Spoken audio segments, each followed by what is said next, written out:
છે. જો અહીંયા તમે પેલા દર્શન કરી લો. બેઠા હતા ક્યાં જો કૂતરા ને ગલુડા કેવા રસ ઠંડા કેમ.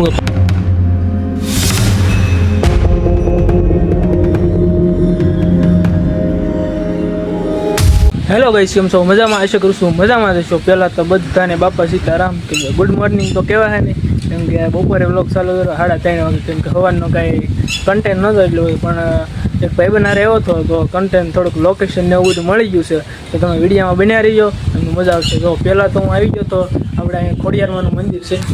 જો અહીંયા તમે પહેલાં દર્શન કરી લો. જય ખોડિયારમાં. અહીંનું શું લોકેશન છે? જો અહીંયા ઠંડો પવન ને અહીંયા સયો ને એવું બધું છે ને અહીંયા જો ભેંસું બાંધી બેઠા હતા ક્યાં જો કૂતરા ને ગલુડા કેવા રસ ઠંડા, કેમ કે પાણી છે ઠંડો લાગે ને એટલે એને મજા આવતી છે યાર બેહવાની.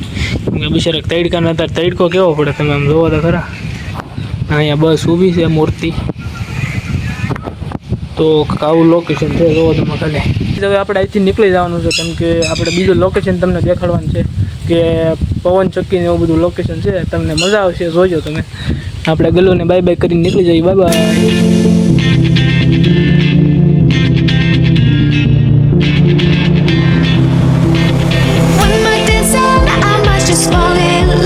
તો ગાઈઝ હું એ લોકેશન ઉપર પહોંચી ગયો છું ને એ લોકેશન તમે ખાલી જુઓ.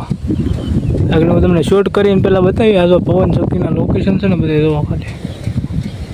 તો કેમ પણ હવે તમને શૂટ કરીને બતાવો એટલે તમે જોઈ લેજો ને. આ ખુલ્લા ખેતરો છે બધા, તો બધા કાંઈ વાવેલા નથી. એમ અહીં સોમામાં પણ એક નંબર નજારો હોય છે, કેમ કે આમાં બધે પવન ચક્કીને હોય ને એટલે મસ્ત શૂટ આવે એમ છે. તો એક પવન ચક્કી બંધ છે અને બીજી બધી ચાલુ છે. આમ જો કેટલી પવન ચક્કી છે અહીંયા. નજારો તો એક નંબર છે. અહીંયા પડખે વતન છે. જો અહીંયા કઈ છે ફર્યા અહીંયા તો અવાજ હોતે ને આવે છે.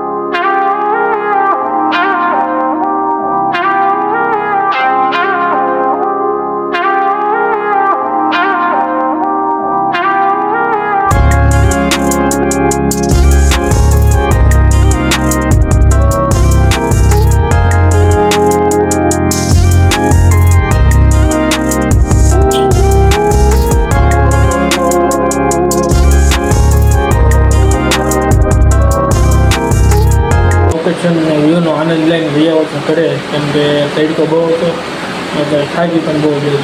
તો આશા કરું છું બ્લોગ તમને ગમ્યો હશે, ને ગમ્યો હોય તો લાઈક કરવાનું ભૂલતા નહીં. હવે સબસ્ક્રાઈબ પણ કરી દેજો. ને મળીએ કાલે નવા બ્લોગમાં. Tata bye bye.